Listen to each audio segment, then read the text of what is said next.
नमस्कार, स्वागत आहे तुमचं आपल्या स्पाइस कन्या यूट्यूब चॅनलमध्ये। तर आज आपण मटकीची रस्सा भाजी एकदम रेस्टॉरंट स्टाईल कशी बनवायची आणि भाजीची कन्सिस्टन्सी तुम्ही पाहू शकता। भाजीचा कलर बघा। मटकीची भाजी आपण जेव्हा रस्सा भाजी बनवतो ना, तर तेव्हा तो रस्सा जो आहे तो थोडासा पातळ झाल्यासारखा वाटतो किंवा भाजीला आपण जर शेंगदाण्याचा कूट जास्त वापरला तर भाजीची नैसर्गिक जी चव आहे ना, तर ती पूर्ण निघून जाते आणि भाजी थोडीशी गोड वाटते।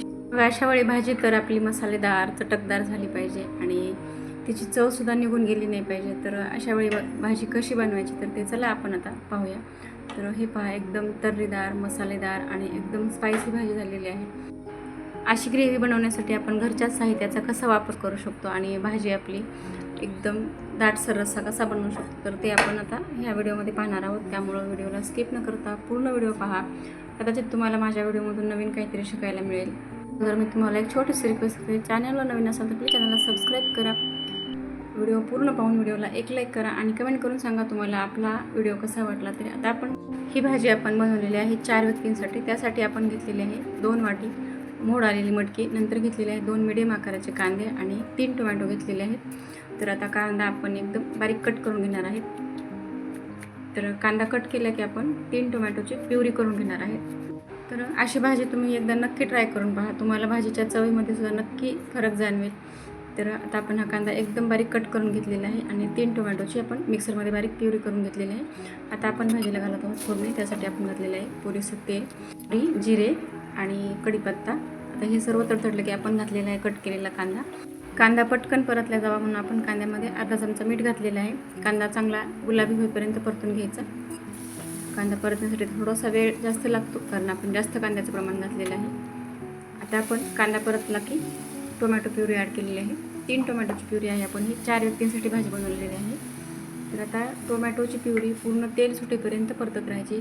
भाजीचं सिक्रेट हेच आहे की तुम्ही फोडणी जेवढी व्यवस्थित घालाल ना, तेवढी भाजीला चव अप्रतिम येते आणि तुमची भाजी एकदम परफेक्ट झाल्याशिवाय राहणार नाही। तर आता हे टोमॅटो प्युरीसुद्धा आपल्याला परतून घ्यायला थोडासा वेळ जास्त लागतो कारण तेल सुटेपर्यंत आपल्याला ही टोमॅटो प्युरी परतून घ्यायची आहे।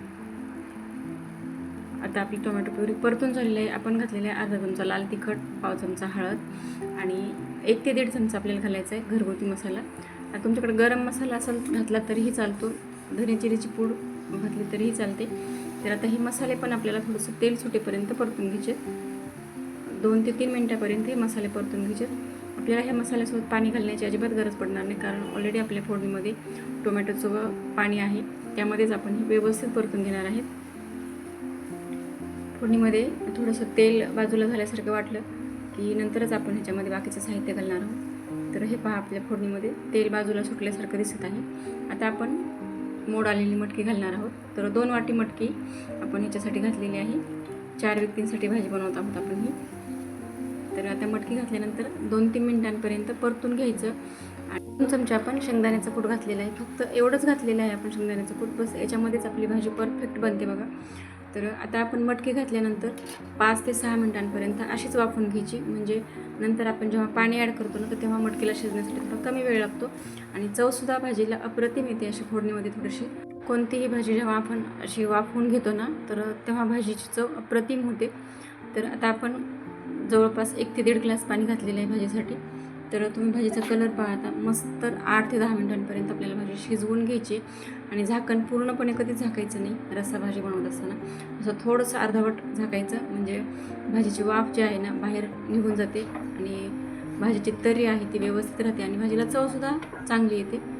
तर बघा, ही भाजी आपली आता शिजून जवळपास तयार झालेली आहे। आपण 1-2 वेळेस चेक केलं तर आता आपले जवळपास 9 ते 10 मिनिट झालेले आहेत। आता आपण वरतून कट करून घेतलेली कोथिंबीर घातलेली आहे आणि ही पहा, आपली भाजी परफेक्ट रेस्टॉरंट स्टाईल झालेली आहे। तर कशी वाटली रेसिपी तुम्हाला? आता तुम्ही ही भाजी चपातीसोबत किंवा भाकरीसोबत पण खाऊ शकता, अप्रतिम चवीला लागते। तर रेसिपी कशी वाटली ते कमेंट करून सांगायला विसरू नका आणि आपला व्हिडिओ जास्तीत जास्त लोकांपर्यंत शेअर करायला विसरू नका। तर चॅनलला तुम्ही आणखीनही सबस्क्राईब केलं नसेल तर प्लीज सबस्क्राईब करा। भेटूया आपण आता अशाच नेक्स्ट रेसिपीसोबत नेक्स्ट व्हिडिओमध्ये। तोपर्यंत बाय बाय।